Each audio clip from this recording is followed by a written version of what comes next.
5! We scored 5 against Manchester City. Hello, bozo. Hatewatching is back, and what a time to return. After Arsenal beat Manchester City 5-1. These bozos got absolutely packed. It was a perfect revenge for that game back in September, as Erling Haaland got the humbling he deserved. Honestly, no club deserves this more than Manchester City after all the cheating they've done. Those 115 charges will never be forgotten. And this Arsenal-Man City rivalry has been around for some time now. For 7 seasons in a row, we failed to beat them in the Premier League, and we even lost 12 consecutive games against them. But now we have finally ended their excruciating reign of terror and shown them levels. Last season they accused us of playing for a draw, even though last time I checked we beat them last season and they failed to beat us. And then back in September they absolutely robbed us, as we took a 2-1 lead just for Trossard to be sent off for this. How is this a red card? We came so close to a famous win, but they fluked a last minute equaliser and then celebrated as if they'd won the World Cup. But not only did they celebrate a draw, Erling Haaland proceeded to throw the ball at Gabriel's head, bulldoze Thomas Partey, say to a 17-year-old youth player he doesn't know who he is, and then tell our manager to be humble. Stay humble, eh? Ironically, only one team needed to say humble after that. Since then, Manchester City have lost to Tottenham in the Cup, lost away to Bournemouth, lost 4-1 to Sporting Lisbon, lost 2-1 away to Brighton, lost 4-0 at home to Tottenham, bottled a 3-0 lead at home to Feyenoord, been embarrassed by Liverpool, drawn to Crystal Palace, lost to Juventus in the Champions League, lost at home to Manchester United, lost 2-1 to Aston Villa, bottled a lead against Everton at home, bottled a 2-0 lead away to Brentford, bottled a 2-0 lead away to the serial bottlers PSG, and now, for the greatest of all, they've lost 5-1 away to Arsenal. The very team Erling Haaland told to stay humble. Early on in this game, Akanji gave it away for Havertz to set up Odegaard, who scored to make it 1-0, and then we won it back again, just for this donkey Havertz to flip and miss it. How on earth do you miss the entire goal from here? In this moment, I wanted to bleach my eyeballs, because how can you be that bad? If it wasn't for David Raya, it could have been costly before half time, as he made some incredible saves. But then, in the second half, it happened. Erling Haaland scored.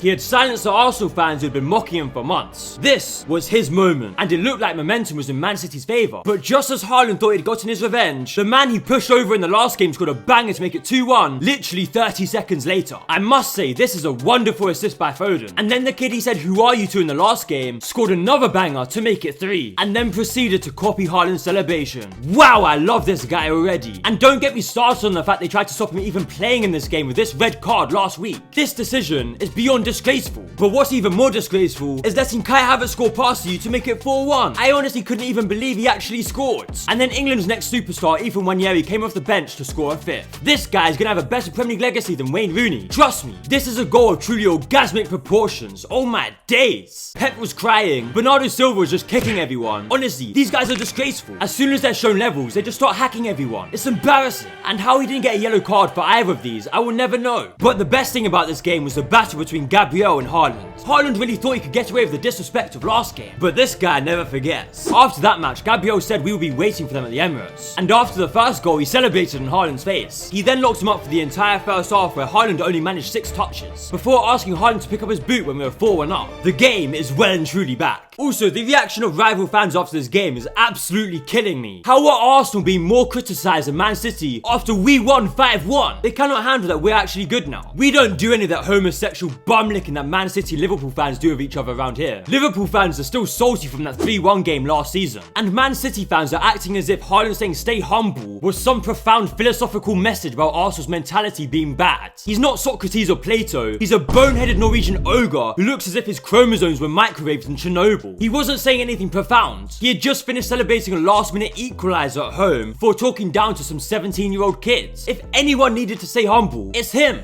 And I'm not going to hear anything about celebrations when Rodri celebrated like this at the Emirates against 10 men after we just finished 8th in back-to-back seasons when the referees absolutely robbed us back in 2022. The fact is, rivals cannot handle Arsenal actually being good. They're used to us being pushovers they can easily beat. But now we're unbeaten against the Big Six in back-to-back seasons in the league. I know, if you hate to celebrating that much, why don't you try beating us? So Manchester City fans, if there are any, can cry more. I hope you enjoyed Pep Guardiola's biggest ever career defeat at the hands of the team your striker told to stay humble. Ironically, you got humbled. Hey yo, you absolute bozo. Why haven't you liked the video yet? Make sure to absolutely bukkake that like button and subscribe whilst you're at it. Thank you. Now, there is nothing I love more than seeing the most deplorable, egregious bunch of diabolical bozos in the Premier League losing again, other than watching them lose again live in the flesh. This was truly a spectacle of pure footballing magnificence, because Manchester United are disastrously terrible. Crystal Palace absolutely dominated them in the first half, and in the second half they were clinical with 2 Mateta goals. This real life hate watch was nothing short of sensational. United decided to start the game with no striker on the pitch, and I can see why, because when they came on, Haaland and Zertsky were absolute donkeys. These guys cost a combined 100 million to score 5 goals between them in 43 Premier League games this season. That is an abomination. Ruben Amorim is the fastest manager to reach 5 home defeats for Manchester United, taking him just 7 games. That's beyond embarrassing. The Theatre of Dreams has become a torture chamber for every Manchester United fan. And to be fair, the quality of the team matches the quality of the stadium. They've got leaks in the ceilings, just like they've got leaks in their defence. And they've got rats under the seats, just like they've got rats on the football pitch. Honestly, they were lucky to only lose 2-0 because Palace has so many chances in this game. And right now, it's looking like United are going to struggle to make it into the top half. Meanwhile, their rivals Liverpool are looking to win the title. Away to Bournemouth, they won a first half penalty, which was a blatant dive. How on earth was this given? You can clearly see there's absolutely no contact whatsoever. The referees obviously just don't want Arsenal to win the league, because if that was Arsenal, that would never get given. Of course Salah scored it, and then he scored this absolute beauty in the second half to wrap up the 3 points and give Liverpool a big win. I can't lie, it's getting difficult to see where Liverpool are going to drop points, but I still have hope. They'll lose eventually and Arsenal will overtake them to win the league. Trust me, bro. After losing 5-0 to Bournemouth last week, Forest were looking to get back to winning ways against Brighton, and they didn't just win, they absolutely battered them. Dunk scored an early own goal to make it 1-0 before Gibbs White grabbed a second from a corner. Chris Wood wrapped up the first half with a header before linking up with Alango again to tap in a 4th, and he completed his hat-trick from the penalty spot. Williams then scored a scrappy goal from close range, and finally this absolute bozo gave the ball straight to Jota, who sealed a 7-0 win for Forest. These guys are actually incredible this season. They could genuinely be in the Champions League next year. I thought they'd fall off after that Bournemouth game, but they've just gone to new levels. It's insane. Shockingly, Tottenham actually won a game of football. This was even more surprising than Arsenal winning 5-1 and Forest winning 7-0. I was so ready to absolutely slaughter them again this week, but nah, they won. It didn't help that this despicable fool scored an own goal from a corner. What are you doing, man? And then later on, Sarr wrapped up the win for Tottenham, meaning they move up into 14th, 2 points behind Man United. Man, that mid-table battle to finish top of the bottom half is gonna go crazy this season. But even more shocking than Tottenham winning the game, Southampton flipping won. Can you believe it? How bad must Ipswich be to lose to these mentally deficient bozos?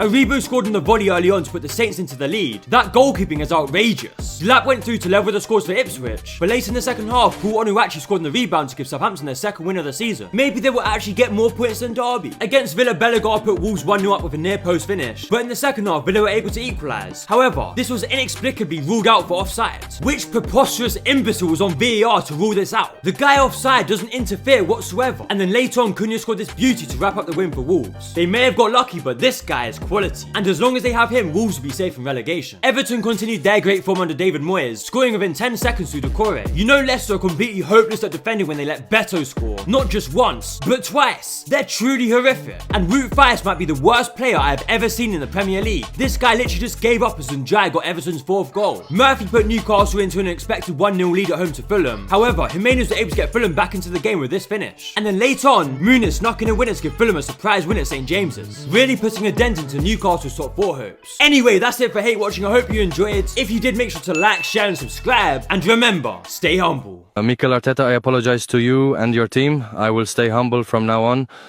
I really will. Please forgive me. You didn't have to humble me this hard.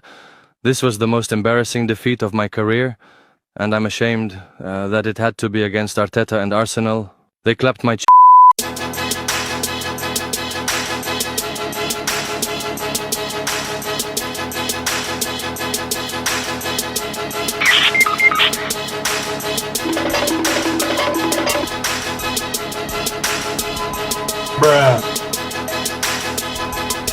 Bruh.